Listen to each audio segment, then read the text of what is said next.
10 भाभियों की इकलौती ननंद। हे भगवान, सृष्टि तू अभी तक यूं ही है। जल्दी जा, तैयार नहीं होना है तुझे। तेरे भाइयों की आज बारात जाने वाली है और तू है कि। हाँ माँ, बस हो रही हूँ।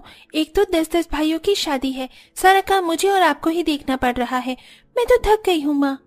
ये थकान बस आज की और है, फिर तो तेरे भाइयों की शादी हो जाएगी तो तेरी 10-10 भाभियां आकर सारा घर संभाल लेंगी। हाँ माँ, मैं तो एकदम से 10-10 भाभियों की ननंद बन जाऊंगी। पता नहीं वो मुझसे कैसा बर्ताव करेंगी। माँ, वैसे ननंद अपनी भाभियों से कैसे पेश आती है? तुझे इसकी चिंता करने की जरूरत नहीं है, बस जैसी तू है वैसी ही रहना। अच्छा, अब ये सब छोड़, जल्दी से तैयार हो जा। अरे नहीं, ये तो पार्लर वाली भी चली गई है, वरना उसी से बोलकर तुझे तैयार करवा देती। चल जल्दी से आ, मैं तुझे तैयार करती हूँ। सृष्टि की माँ सरला उसे हाथ पकड़कर ले गई और सृष्टि को लहंगा चोली पहनाकर उसके भाइयों की शादी के लिए तैयार किया। सृष्टि उस लहंगे चोली में बहुत सुंदर लग रही थी। तैयार होकर नन्ही सृष्टि अपनी माँ के साथ अपने भाइयों की बारात लेकर चली गई और अपनी 10-10 भाभियों को घर ले आई। घर आकर सृष्टि ने ही उनका गृह प्रवेश करवाया। माँ, अपनी भाभियों का मैं गृह प्रवेश करवाऊंगी, प्लीज माँ, प्लीज। अच्छा ठीक है, जैसे जैसे मैं बोलूं वैसे वैसे ही करना। सृष्टि ने अपने छोटे छोटे हाथों से आरती की थाली पकड़ी और अपनी भाभियों का गृह प्रवेश करवाया। सृष्टि को देखकर उसकी 10 की 10 भाभियां बहुत ज्यादा खुश हो रही थी। घर के अंदर आने के बाद सृष्टि ने अपनी सभी भाभियों से बैठकर बातें की। सृष्टि, तुम हमारी इकलौती ननंद हो? हाँ, मैं आपकी इकलौती ननंद हूँ और आपको मेरी सभी बातें माननी होंगी। बिल्कुल क्यूटी पाई, तुम कितनी प्यारी हो सृष्टि। अच्छा, हमें अपने बारे में कुछ बताओ कि तुम्हें क्या पसंद है और क्या नहीं।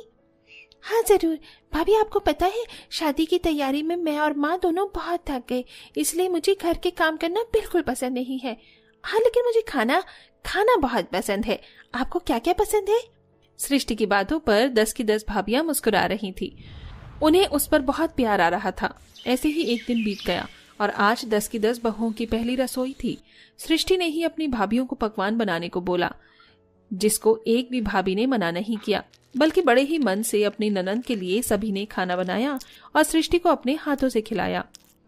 ऐसे ही देखते समय बीतने लगा और साल गुजर गए। अब सृष्टि 20 साल की हो चुकी थी। साथ ही वो अपनी भाभियों की आज भी चहेती ननंद ही थी। 10 भाभियां उसका बिल्कुल अपनी बेटी की तरह ख्याल रखती थी। भाभी, मेरा कॉलेज का बैग कहाँ है? ये लो सृष्टि, मैंने इसमें आज के टाइम टेबल की सारी किताबें भी रख दिया है। शुक्रिया नीमा भाभी।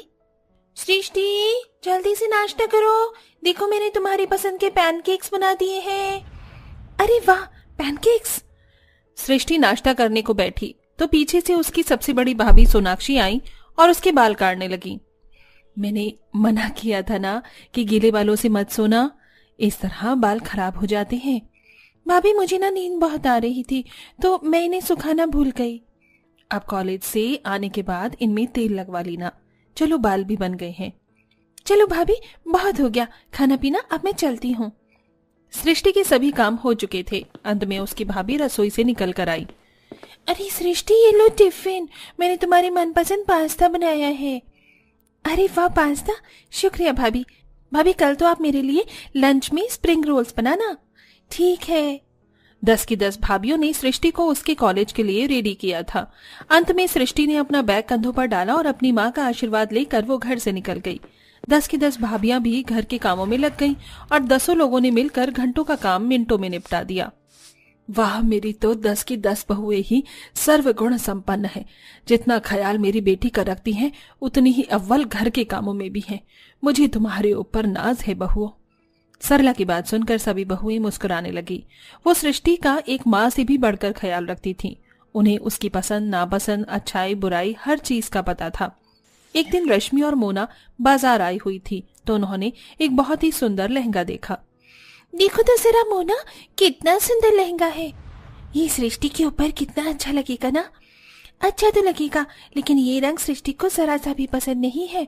वही तो, वो तो गुलाबी रंग के नाम से भी चिढ़ जाती है। चलो भाभी, इन सबको देखने से अच्छा है कि हम सृष्टि के लिए लड्डू और जलेबी लेते चले। ठीक कहा, ये चीजें उसे उतना नहीं लुभाती हैं जितना कि लड्डू और जलेबी उसे पसंद है। दोनों भाभियों ने सृष्टि के लिए हलवाई से लड्डू और जलेबी खरीद ली और घर जाकर वो सृष्टि को दे दी। वाह भाभी, आज मेरा मन यही दोनों चीजें खाने को हो रहा था। आपको कैसे पता चला? बस चल गया। अरे सृष्टि, ये क्या हालत बनाई हुई है, न बाल अच्छे से बंधे हुए हैं और न ही कपड़े ढंग के हैं। हाँ भाभी, बस आज मेरा मन नहीं था कपड़े वगैरह बदलने का।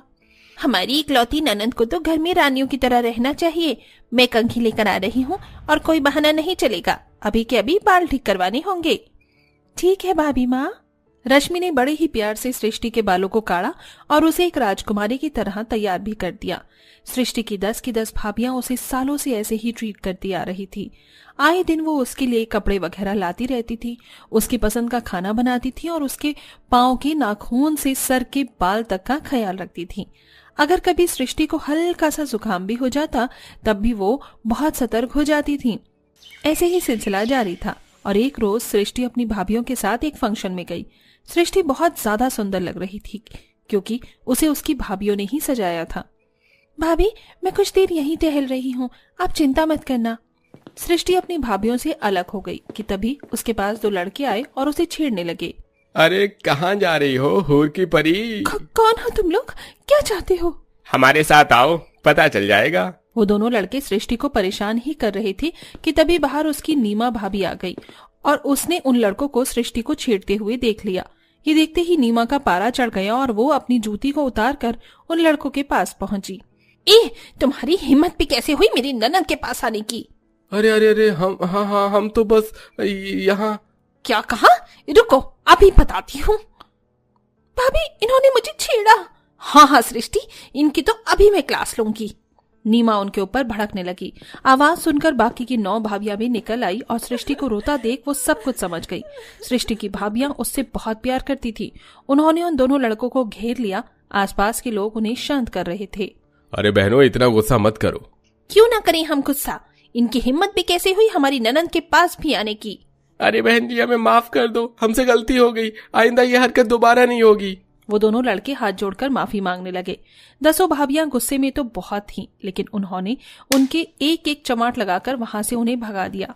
10 की 10 भाभियां अपनी ननंद के लिए हमेशा खड़ी हुई थीं और आज की घटना ने तो ये साबित भी कर दिया था कि उन्हें उससे कितना प्यार था। सभी भाभियां सृष्टि को घर ले आईं और उसको वो सब भुलाने के लिए उन्होंने उसकी पसंद का खाना बनाया। सृष्टि ने वो खाना खाया और अपनी भाभियों को शुक्रिया कहा। शुक्रिया भाभी, मुझसे इतना प्यार करने के लिए। सृष्टि की बात सुनकर सभी भाभियां उससे लिपट गई। ये सब कुछ देखकर सरला की आंखों में आंसू छलक गए। सृष्टि बड़ी होती जा रही थी। जब तक उसकी शादी नहीं हुई, उसकी भाभियों ने उसे अपनी बेटी से भी बढ़कर पाला और फिर अच्छा लड़का देखकर उन्होंने उसकी शादी कर दी।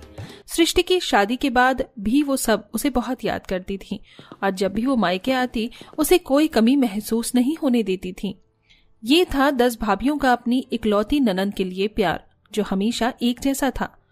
दोस्तों, क्या आपके घर में भी इकलौती ननंद या सृष्टि की ही तरह प्यार देने वाली भाभियां हैं और इस कहानी से आपको उनकी याद आई या नहीं? हमें कमेंट बॉक्स में बताना न भूलें।